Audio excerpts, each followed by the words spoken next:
Now we're talking.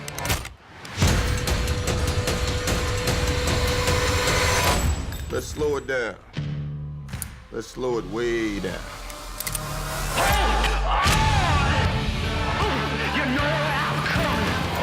When you get to hell, tell them Daisy sent you.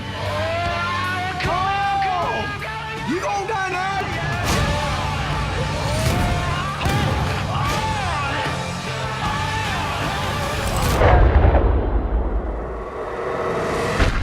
Welcome to Editors on Editing. I'm Glen Garland.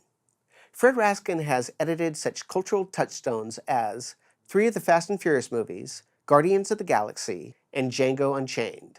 Now he has completed Quentin Tarantino's new Western, The Hateful Eight. Fred, thank you so much for being here today. It's my pleasure. Really appreciate it. So, how did you get into editing? So I went to film school, and I went to NYU, and I quickly learned that everyone goes to film school to become a director. So I was surrounded by, I don't know how many people, everyone was there to become a director. And so midway through my, my sophomore year there, when I saw how talented everyone was, I figured there's this slim possibility that I might not get a directing gig immediately upon graduation. So perhaps I should focus on a craft. And editing was always my favorite part of the process. I think it really is the closest of the crew positions to directing. You're still figuring out how to tell the story visually, you're still crafting performances, and you don't have to deal with elements like weather or crew people or cast people who are being difficult. Like none of have that. what you have. You can do it all from the comfort of an air-conditioned room. And you worked with Sally Mankey. What was that like, and what were some of the things that she mentored you? Well, Sally was great. I first worked with Sally on 2 movies that Billy Bob Thornton directed, Daddy and Them and All the Pretty Horses, and then the Kill Bills came after that. So I learned a whole lot about how an editing room works, how you treat your assistants, how you how you involve them in the process through Sally. She was very inclusive in everything. Whenever she finished a scene, she would bring us in and sit us down and get our thoughts. Like for On All the Pretty Horses, she would give me scenes to cut. She then did her pass on it, and she called me and she said, "This is what I changed, and this is why I changed it." That was again a great learning experience. Sure, because then you know exactly what she's thinking and why she thought, let's play that line on this person because it's important, or let's play it off that person for a good reason. Yeah, no, it was a terrific learning experience from my perspective, and something that I've kind of tried to do with my own assistants going forward. That's great. But then working on Kill Bill, those movies were a complete thrill. Talk about it's exactly my kind of movie. It's a director who I could not admire more. And Quentin was equally inclusive. Like he was really excited about wanting to show us the material that they'd been working on, and he'd bring everybody in at once, and was just super enthusiastic about not only showing the material but also getting our thoughts afterward. That's great. And it's something that I've kind of learned working with him, that the more you have to say, the better he's going to feel about everything. Like even if you're being critical, and So you don't feel like, oh, I can't say anything because I'll be judged. Or... Yeah, exactly. No, he's never that way. He's really open about criticism. What's your process working with him, and how does it vary with other directors? Quentin is fairly unique as far as my own experience is concerned, in that we'll be working together for I don't know, 8-10 hours a day, and then he does something remarkable. You're going to react in shock when I tell you this. Quentin will go home and we'll watch the dailies for the scene that we're going to tackle the next day. And he'll watch it with a notepad in his hand, and he will take really thorough notes where he's written down what his like 2 or 3 favorite performances were of any given line, wow. so that when we're watching the cuts, we'll get to that point and it's like, okay, let's watch both of these two. Let's watch these 2 takes and see what's really the best performance. And it's encouraging to me when I've used the ones that Sure. that he wanted me to use. It's Yeah, there's nothing worse than when a director's like, "Why didn't you use that take?" I'm like, don't get me wrong. There's plenty of that also. There are plenty of times where I find myself like, really? How did I do that? Like, of course that's what I should have used.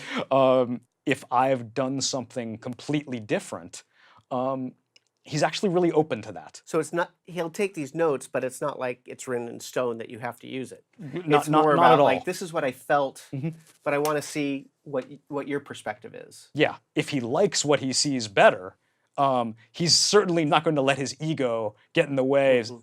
Like he'll go with what works best. That's fantastic. There's no greater thrill than showing him something. I mean, understanding the level of respect that I have for him. Like, as I'm a guy who went to see Reservoir Dogs in the theater on opening weekend. I went with 3 of my closest friends, and we walked out of the theater saying, like, well, this is the most exciting voice in cinema to come along in decades. Sure. And you mentioned Ultra Panavision 70 millimeter. Did that pose any different challenges editorially? I think one of the things that we found, and this was kind of what I wasn't fully prepared for, was the 1 to 2.76 compositions. I was going are to say, with gorgeous. close-ups too, it's I mean, tricky. frequently you have close-ups and wide shots in the same shot. So between these beautiful frames, I mean, Bob Richardson really just knocked it out of the park. His lighting and these compositions all together, it was, we're looking at paintings all day long.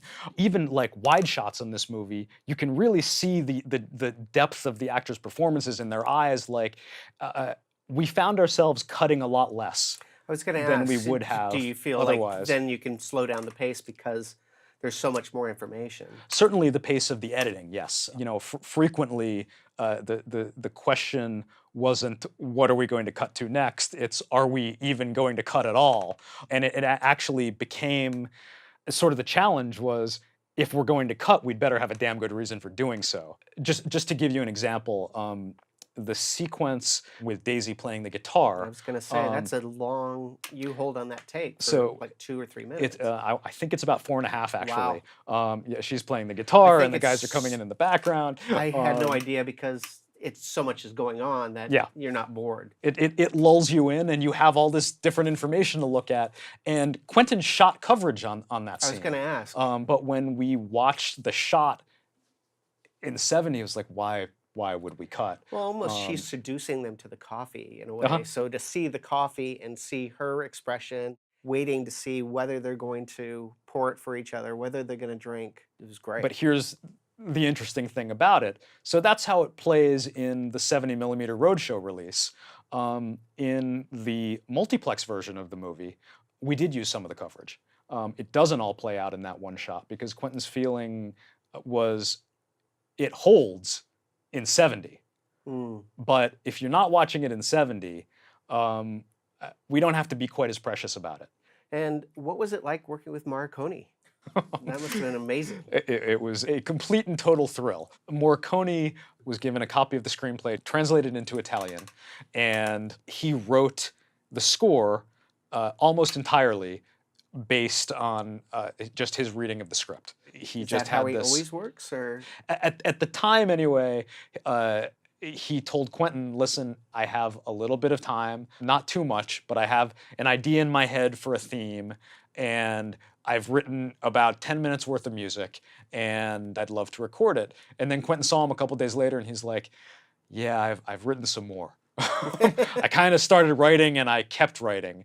And from what I'm told, the legend is that rather than composing on a piano or on a guitar, like he literally just sits at his desk and hears it in his head and writes it down. Wow. So one of the great thrills of my life was we were a few weeks into editing the movie, and Quentin said, we're going to go to Prague to watch the Prague Philharmonic Orchestra record Morricone's score for the Hateful Eight. And did he conduct? I was expecting him to, but what he actually did, and this was it was just an amazing thing to witness. So as the orchestra is playing, Morricone has all of his pages of sheet music, and he's following along. And if he hears something that he doesn't like, he stops the orchestra and sings the melody into the microphone as he would like it to be performed. Wow. And then the orchestra plays what he has just sung. It was an amazing thing to witness. I mean, talk about bona fide genius on a level that I can't even really comprehend. And then how did you treat the music when you had it? Was it like this is going here and this goes here, or did he give you a lot of music and then you and Quentin sort of parsed it out wherever you felt it? So the process on Quentin's movies normally goes like this. As he's writing, he has certain score cues in mind from movies that he loves. He has this room full of vinyl albums, and he'll go in there and he'll have just like, I need something that has this mood, and he'll listen to it. And this happens during the writing process, and it happens a little more once we get into editing. Let's see how this cue plays against the scene. Let's see how this cue. So that's how we did things on Django. On this movie, he basically did the same thing, but using the Hateful Eight score as like, this is the library from which he's pulling. In addition to that, Morricone wrote the score to John Carpenter's The Thing, but Carpenter only used 2 of the tracks that he wrote. And Morricone said to Quentin, feel free to use any of that you'd like. Obviously, thematically, there are some strong similarities between the 2 movies. And so it wasn't really a surprise at how well some of that stuff worked. There's that sad song that plays when Joe Cage goes to the wounded man. That was a beautiful piece. And that song is from Last House on the Left, actually. Wow. Written by the star of that movie. He wrote the songs in the movie also, and that particular song was one that Quentin had kind of envisioned using in this movie for that scene. And yeah, I mean, that's a perfect example. It kind of laid in exactly as he intended it to. We really didn't have to do much in the way of adjusting after we laid it in, and then we were just kind of like, wow, well, that's just great. And then there's a couple instances where you guys cut off the music hard.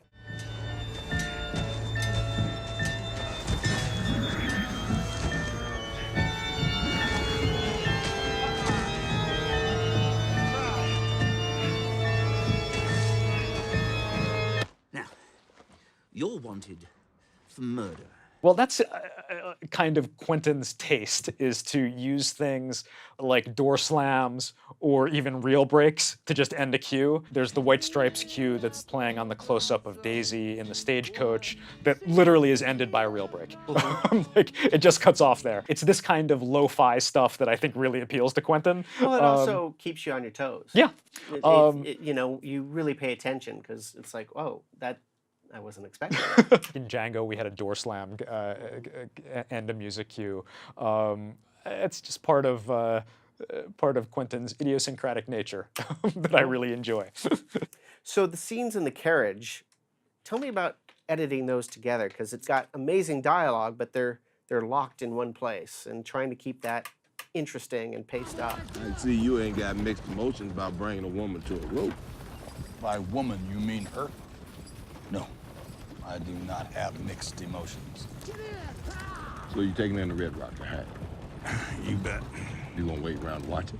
Oh, you know I am. Not an easy thing for our location sound mixer, Mark Ulano, or our supervising sound editors, Wiley Stateman and Harry Cohen, because the noise of the truck that's pulling the stagecoach, not to mention the wind and the elements, like, it was a real challenge for those guys. And you were able to preserve a lot of the dialogue, not do ADR? Oh, that one of Quentin's mandates is no ADR. The performance that came on the day is really specific, and getting ADR to match that usually sounds phony.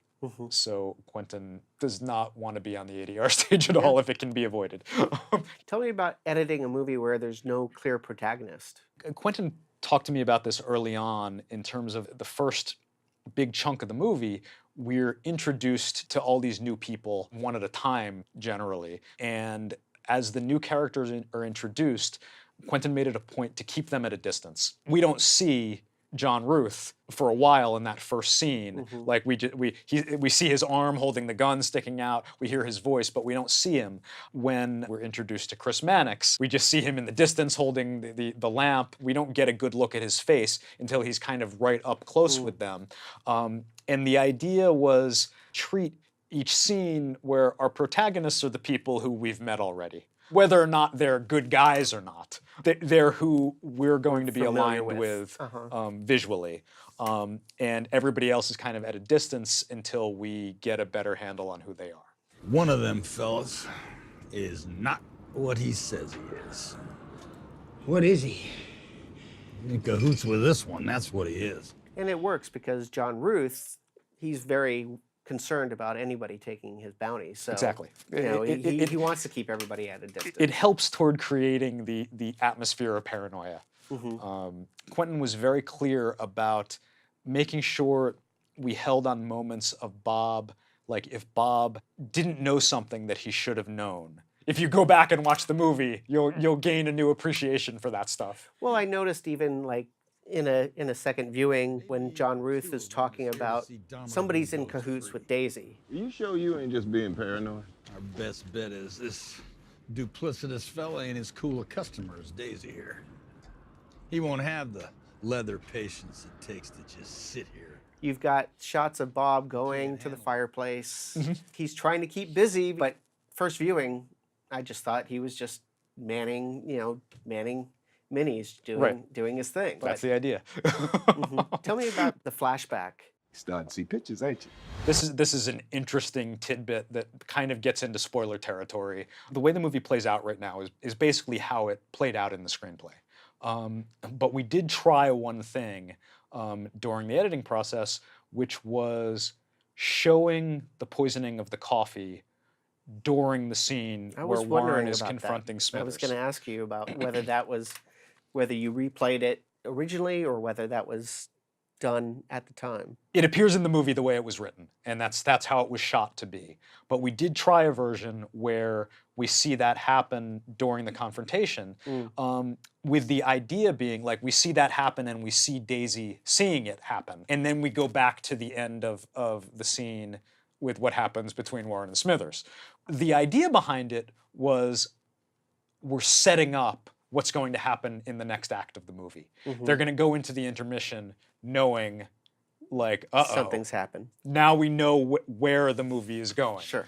But we found that it really diluted the impact of the Warren-Smithers confrontation. I can imagine. I mean, when Bob closes the piano and it cuts to intermission, like, it feels pretty great, and there's kind of an audible reaction from the audience. I don't know if it's exactly relief or the Smithers thing is a big enough, ending.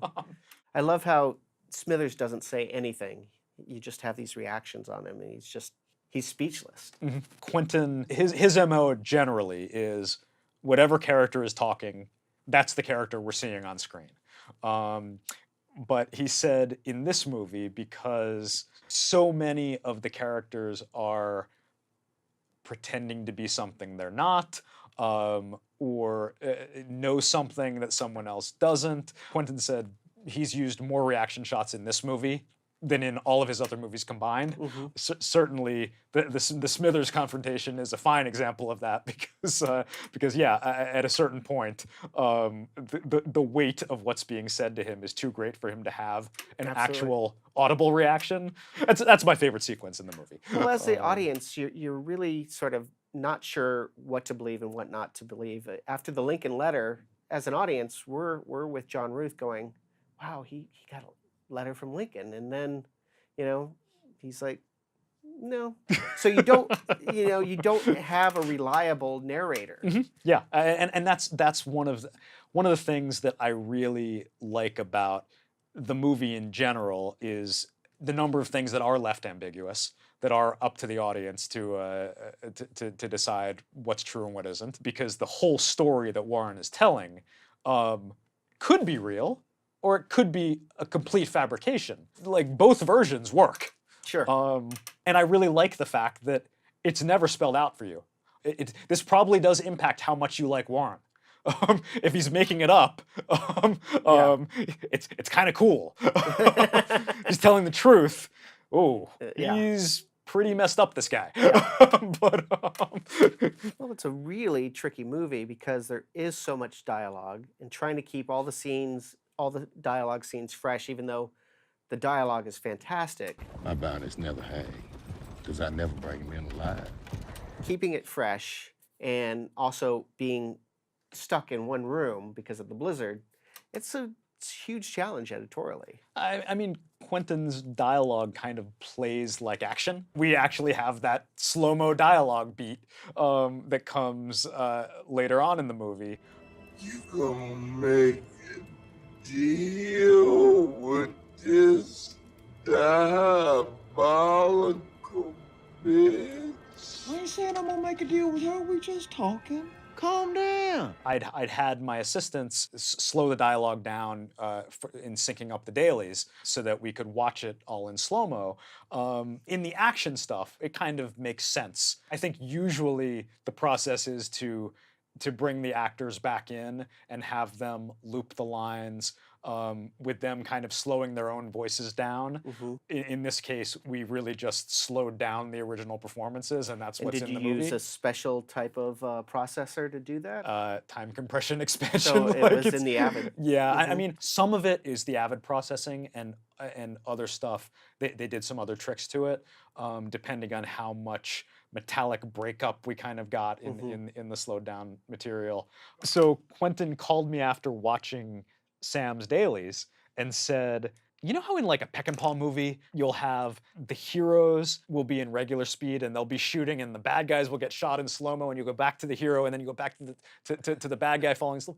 What if we tried that with dialogue? And I said, it's a really neat idea. Let's give it a shot. And so we started doing it and completely fell in love with it. I like the slow-mo gun fights too. Some of the sound work in there was really cool. Yeah, I have to give our re-recording mixers, Mike Minkler and Chris Minkler, some credit there because when we did it in the Avid, we had no music at all. And we had lots of slow-mo sound effects. And Mike Minkler said, if we could just put in like one or two notes of music in this, it'll give it more of an ethereal feel. And we tried it and we were all kind of like, wow, that's great. I love the introduction of the 4 passengers. That whole sequence with the music is just amazing. And also, you guys really stretched it out right there. And then when the attack happens, it's explosive.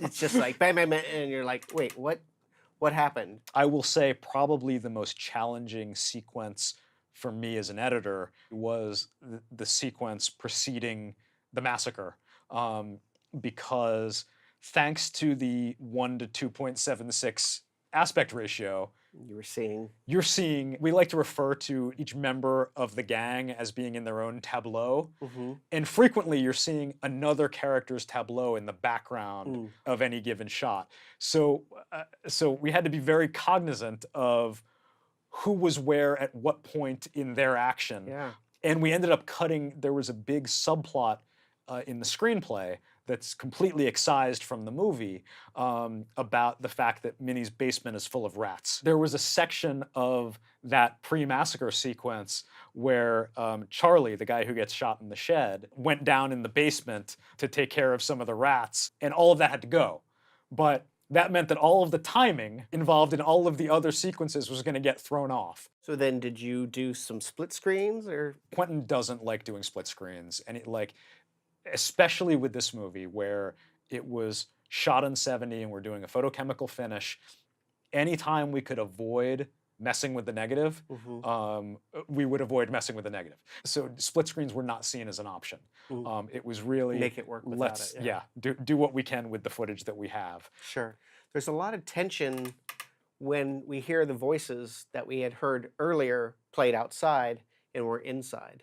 And it's interesting that we're always seeing things from like these perspectives that we sort of already had, but from a different point of view. In the screenplay, that sequence continues beyond John, Ruth, and Daisy coming in.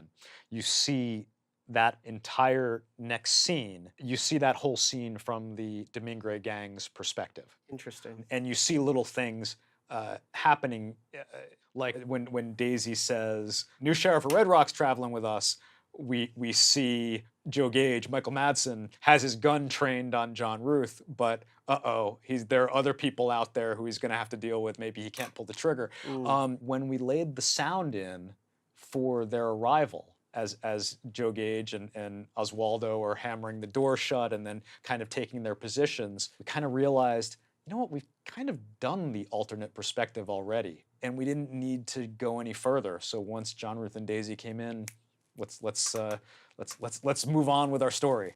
The ending just was great. I really didn't know, how it was going to be resolved. It was a lot about kind of putting ourselves in the head of the audience.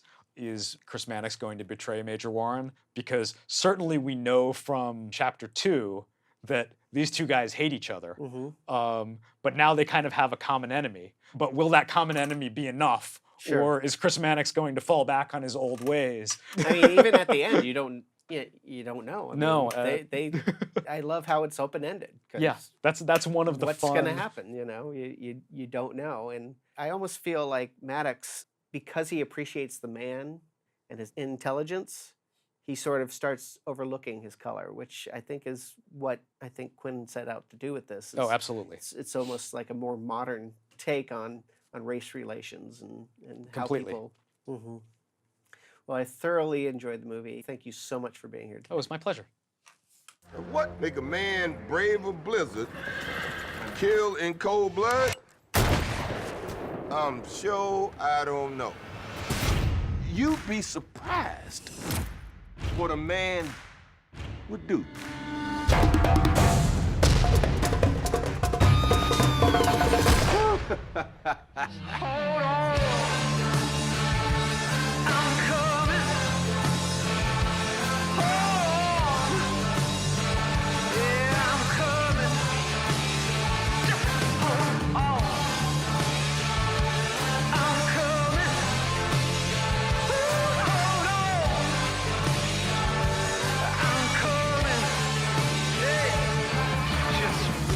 Out to me.